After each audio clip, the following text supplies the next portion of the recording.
The views expressed on the Nova Society are those of the panelists and guests and do not necessarily reflect the views or opinions of the Phoenix Research Institute or any institution which any panel member is associated. Welcome back to the Nova Society, a space where dialogue deepens understanding and civic responsibility comes to life. I'm Dr. Mark Bound, joined by our regular panel, Dr. Scott Gershwer and Dr. Brooklyn Ann Weldon. Together, we'll unpack the stories that matter most, exploring the headlines, the history, and the big ideas shaping today's conversations. Let's dive in and hear what the panel has for us today. All right, Brooke, what do we got? So today we have a wonderful question from Roberta from New Orleans, Louisiana. And Roberta has questions for us. Roberta says, Trump is bragging about detaining an oil tanker from Venezuela. He has recently authorized a blockade on tankers entering and leaving Venezuela's sovereign waters.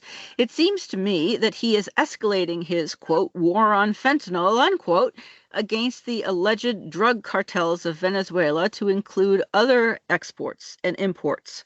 So I was wondering your take on all this. It's evident to me that attacking small craft isn't enough, and he is pushing us, the U.S., toward a real war. Where is Congress in all this?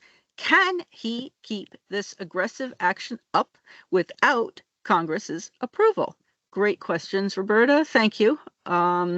Congress doesn't seem to be anywhere yet. Mark, Scott? Well, I'll say that I think somebody in the Trump administration has watched the movie 13 Days about the Cuban Missile Crisis and has decided that the best way to get everybody's attention and begin a dialogue, which will lead to President Maduro leaving Venezuela, is to confiscate their ships and putting a blockade around Venezuela, because Venezuela is not an island, so it's a lot easier than it was for Cuba than Cuba. But that seems to be the new strategy there. And it's striking, I think, that we choose to blow up these small boats with horrible munitions, and yet these large craft, we take them with troops rappelling down from helicopters, with no lives lost, which is nice. But we're confiscating their oil supposedly, and I don't know what the end game is. We record these sessions on a Wednesday, and tonight Trump is supposed to address the nation. I'm assuming that what he's going to talk about is what's going on in Venezuela. So we don't know at the moment. At least I don't know what the game is here, but it's. I will say this, and this is a little speculative, I will admit. It seems like that Trump wants to create a new world order where China has a sphere of influence in Asia, we have a sphere of influence in the Americas, and Russia somehow gets control of Europe. And this is Trump bid to say to the world, Central, South, and North America is ours, and we're going to do whatever we want to do with them. And I can't believe that this is actually happening, but it really does seem to be happening. I'll just leave it there for now. Well, I did listen to Susie Wiles, who is the White House chief of staff, the Vanity Fair interview. And according to her, the idea behind blowing up the small boats is regime change. So the small boats will continue to be blown up until Maduro somehow understands that he needs to leave. And which to me, there's no connection between the two, because I don't think that Maduro cares about individuals in small boats. And especially because they're probably not even Venezuelan. Exactly. So there's Venezuelans. Yeah, the whole thing is just crazy. It's just there's typical. there's yeah, there's no logic there. And the other issue, as I understand it, is that Marco Rubio, who is from Cuba, and his family left Cuba, I think, 3 years before Castro came to power. He does not like the Cuban government. So apparently, from what I understand, from listening to various programs like Democracy Now, which I listened to just before we came on, and their area expert who teaches at Yale, I can't remember the man's name, but I can find the program. Rubio seems somehow to feel that the way to topple Cuba, the Cuban government, is by starting with Venezuela somehow. So apparently, as far as the Latin America and communists and so on go, according to what I understand, Rubio is like a war hawk. So he is pushing for action in this area. And regime change is first, and then I guess oil may be second.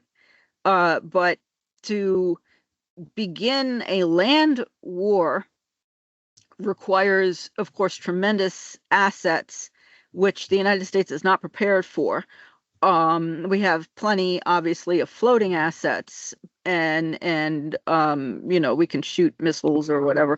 But we don't have enough manpower to put really boots on the ground and to mount a land invasion. And of course, there's not enough of thinking anything through, such as who will run the country and how we, the United States, would manage the country after Maduro is gone, because there would be a power vacuum. Excuse me. And in the meantime, there have been 2 close air collisions. The most recent one between a JetBlue commercial plane and a U.S. Air Force jet that had its transponder off and was in the flight path as the JetBlue commercial plane was taking off. And so the JetBlue had to abort its takeoff, or it would have collided with the United States Air Force plane, because for whatever reason the United States Air Force plane had its transponder off. So there's going to be an accident, clearly. And this was, as I said, the second time. I don't know exactly what happened the first time, but there was almost another midair collision. And now no tankers are allowed to go in or out. And before that, Trump has said, well, all the airspace is closed, but obviously it's not if there's JetBlue and other airplanes coming and going. So I don't know. Congress has until Friday to release all the Epstein files and photos and everything else. So whether there's going to be some kind of motion tomorrow or before the files to distract everybody from the files, I don't know. What do you think, Mark? Well, first, let's address the midair near collisions. Number one, military planes generally do turn off their transponders, simply because if you've got your transponder on, it makes it easy for the enemy to find you and shoot you down. And the plane today, or the other day, the most recent, was basically a tanker, a refueling tanker, that they almost ran into. So that isn't as mysterious as people think. Let's think about it for a minute. I'm a military plane flying around. I'm over what I'm considering enemy territory. I probably don't want to advertise where I am in the normal way that a commercial jet would do so. So, Congress, where is Congress? Congress is right now. War has not been declared, because only Congress can do that. So can the president do sanctions? Yeah, he can. Eventually, it should go to Congress, but Congress doesn't seem to, in a hurry to make that a reality where he brings it to Congress. And for whatever reason, I think that Mike Johnson's afraid that he does not have the votes that he thinks he has. I was just reading just now that 4 Republicans are going to buck the system and going to vote for extending the Affordable Care Act, the subsidies.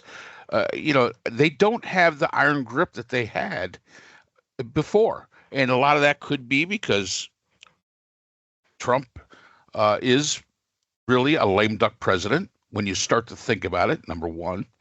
And number two, it might be because Mike Johnson has, as Scott says, the most punchable face in all of Congress. Either one could be completely reasonable reasonable as far as I'm concerned. This could be nothing more than a distraction. Let's remember, Venezuela's biggest importer of their oil is China. So confiscating these ships with the oil that they have is not going to help our relationships with China in any way. The second largest importer of Venezuela oil, Iran, which is, people all think, well, Iran, they've got their own oil. Why would they need? Because there's an exchange. There's a very deep tie there for the exchange of oil and refined products. So they're very, very closely tied together. So, I mean, when we start looking at some of the connections, this not only impacts the Venezuelans, it not only impacts the United States and its foreign policy, it also impacts our relationship with China, which is bad as it is. And it probably isn't going to get any better as long as Trump is in office. We're talking also Iran, who, yes, they were pretty much, slapped down by the Israelis before. But you know what? This is not conducive to peace. This isn't something that's going to bring the Iranians willingly to the table to talk with the conflict in the Middle East. And it may seem like it's completely has nothing to do with the other, but actually it does. It's all interconnected. That's why, I'm sorry, we're a global society. It is all interconnected. And I think we have to remember that. So can he keep these aggressive actions up? He can go to a point. And if there's one thing that we've found with Trump, he will step to the line, put one foot over it, get challenged, take his foot back, and of course, then we call him Taco, but then he'll fight it. He'll fight it in court. And the court system's, slow and cumbersome. So by the time some of these lawsuits come, Trump will be long out of office, hopefully, and a distant memory. So yeah, this is all pretty much, smoke and mirrors. There was no war on fentanyl coming out of Venezuela. Fentanyl does not come from Venezuela. Please, people, get that through. Cocaine, yes, absolutely. Fentanyl comes out of Mexico. That's a proven fact. No, it does not come out of Canada in like big ships and stuff. It does not do that. So we've got to remember that a lot of this, it's kind of like saying the war on Christmas, which never existed. The war on fentanyl, when we're talking about Venezuela, is, I'm going to say it, a hoax. What about Trump's calling, I hate to even use his name, calling the fentanyl a weapon of mass destruction? Because I look at like the whole Iraq thing where, there's supposedly weapons of mass destruction, which there were not. And it was all about oil at that time. We're going to get rid of Saddam. He's whatever. And Trump had said at that time we should have taken their oil. Right. So now suddenly fentanyl is a weapon of mass destruction. And as you have said, and as we know very, very well, fentanyl does not come from Venezuela. They grow coca, which I guess they make into cocaine there. I really don't even know. And it's not coming over the water. There are no water drugs. I don't even know. I mean, we call it water drugs. I've never heard that term. I don't think that there is such a term. And that's very, It's like a and you water know what? dog. That's very disrespectful to our Coast Guard, who does a hell of a good job. They did. Didn't They do a hell of a good job. But, to be the Coast Guard, you got to be somewhere by the coast. Venezuela is nowhere by the coast. Didn't the Coast Guard they interdicted very recently a large cocaine shipment? They do it all the time. Recently. The Coast Guard does a hell of a job. They do, and yet nothing. And look at Trump's having pardoned this huge cocaine dealer. I mean, obviously, this has nothing to do. What Trump is doing in Venezuela has nothing to do with drugs or fentanyl. And it answers. What about calling it weapons of mass destruction? Okay, sorry, go ahead. I'm going to give you an answer to that question. It's a buzzword, and if we don't know anything from the digital society we now live in, it's buzzwords. If I say it's a weapons of mass destruction, I get there's something that is, envisioned, and we see it as something maybe that it's not. Number one, it's like saying, and he's just said this recently, building the ballroom was necessary for national security. So I'm sorry. I'm really sorry. What does a damn ballroom have to do with national security? But we have been in this country so conditioned to these buzzwords that we're like Pavlov's dog. When you say national security, when you say weapons of mass destruction, when you say, hoax, witch hunt, all these new buzzwords that are out there, and some of them have been there for a long time. George Bush too was weapons of mass destruction. All the way back to Eisenhower, it's been national security. So we're like Pavlov's dog. We don't care what it is, what it really is. All we care about is that, the buzzword, I got to start salivating and I have to, whatever, because, they use the buzzword. And obviously, I don't care what the context is. It doesn't matter to me. What I care about is they use that buzzword. Yes, Scott? I mean, I don't really have much to add to that. I think you guys have covered it. It seems to me whatever's going to happen tonight, whatever he's going to say, I do think it's going to be about Venezuela, because I think this is the new distraction that he's going for. But I also think that it's, that there's something more disturbing going on here than we're allowing. And, we have troops committing murder. 3 more boats have been destroyed. The press can't really keep up with everything that's going on, it seems. So our attention is not, focused very much on more than one thing at a time. And we've just spent 2 days or 3 days talking about his response to Rob Reiner's death, rather than talk about, committing acts of war in the Caribbean or any of the other things that are important that we've discussed in previous podcasts. So, we need to do better. We need to, I don't know, other than say, call your congressperson and make sure that they know that, we don't want to go to war for Venezuela's oil. And we don't believe that Venezuela has anything to do with fentanyl. And fentanyl is not a weapon of mass destruction. It's a useful drug that is used by physicians to treat, pain and things like that. Obviously the abuse of it is terrible and has been costly. It's not nearly as costly as Trump seems to think it is, but it is costly and it is too much, and it is a problem. But our drug problem is our problem. It's not other countries' problems. It's our problem to solve. And by creating distractions in Venezuela, we're not getting to the focus that we need to fix our own issues here in the States. And we need to do that. I agree. Yeah. Yep. Isn't Trump saying that Venezuela stole our oil or something like this? Yeah.